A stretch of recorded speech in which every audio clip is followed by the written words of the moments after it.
Les Européens à la découverte de nouveaux territoires. Première partie, les causes des grandes découvertes. Tout d'abord, le rôle des progrès scientifiques et techniques. L'ouverture des Européens au monde ne date pas du XVe et du XVIe siècle. Elle est plus ancienne, à l'image des voyages de Marco Polo en Chine au XIVe siècle. Les progrès techniques en matière de navigation vont considérablement faciliter ces découvertes. Les boussoles, les portulans, les astrolabes vont améliorer le repérage en mer qui va devenir ainsi beaucoup plus précis.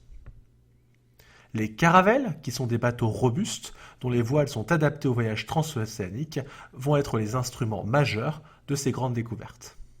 Enfin, les progrès de l'astronomie, notamment Copernic qui démontre que la Terre est ronde, vont également faciliter les voyages des explorateurs. Il existe également à l'époque une curiosité liée au courant humaniste qui cherche à mieux comprendre la place de l'homme dans le monde.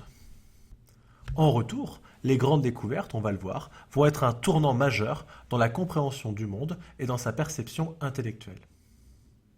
Il faut également mentionner les facteurs, les acteurs et les lieux des grandes découvertes. Les expéditions sont motivées par de nombreux facteurs.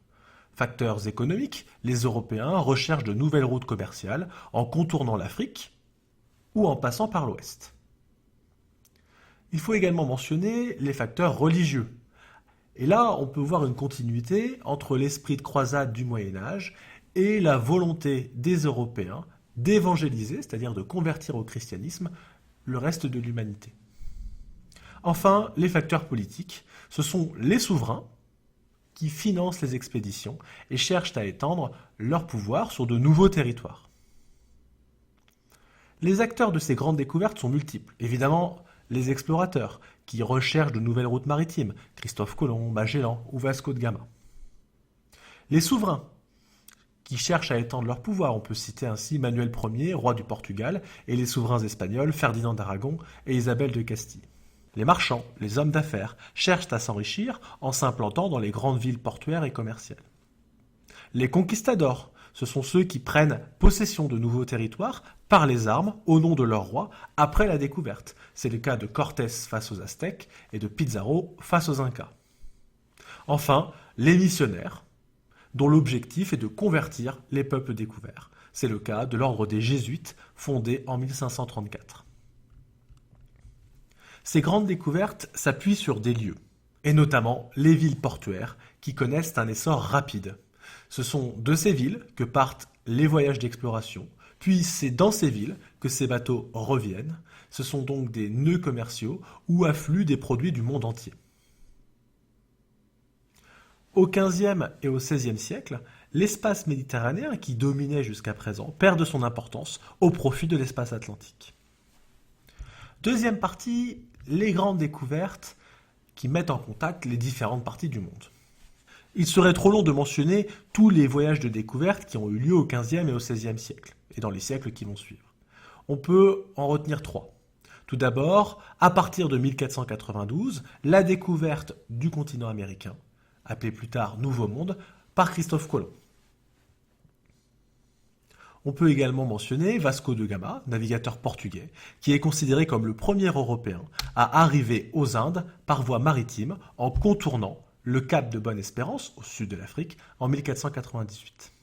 Enfin Magellan, qui est connu pour être à l'origine de la première circumnavigation de l'histoire, c'est-à-dire le premier tour du monde en bateau.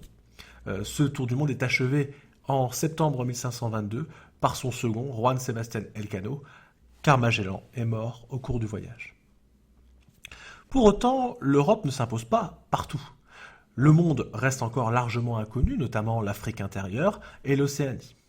Les Européens doivent faire face à des puissances rivales, notamment l'Empire ottoman. Les Européens ont même connu des échecs, c'est le cas par exemple des Portugais en Chine.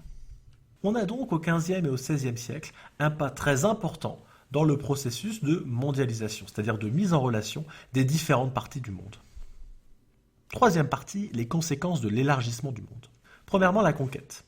Alors, la conquête est rapide et violente. Elle s'explique par la supériorité militaire des Européens qui bénéficient des armes à feu et des chevaux. Les Européens profitent également des divisions entre les peuples indigènes. La forte mortalité des indigènes est accrue par le choc épidémiologique, c'est-à-dire la mortalité à cause des microbes qui sont apportés par les Européens. Deuxièmement, la soumission des populations indigènes. Les Européens fondent une nouvelle société en effaçant largement les cultures indiennes. Ainsi, Tenochtitlan, l'ancienne capitale aztèque, devient Mexico, une cité coloniale espagnole. Les colons imposent leur langue. Les missionnaires participent à la conversion des Indiens. À la conquête succède l'exploitation des territoires et des peuples colonisés. En 1494, le traité de Tordesillas partage les terres découvertes en Amérique entre l'Espagne et le Portugal. Les Espagnols sont les premiers à fonder une nouvelle société coloniale, métissée, dans les anciens empires amérindiens. En effet, on voit s'installer des colons européens. Ces colons européens vont exploiter les ressources locales, ce qui va entraîner une intensification du commerce de l'or, commerce de produits tropicaux ou de produits inconnus comme la pomme de terre. Cette exploitation pose la question du traitement infligé aux Indiens, question posée par certains humanistes.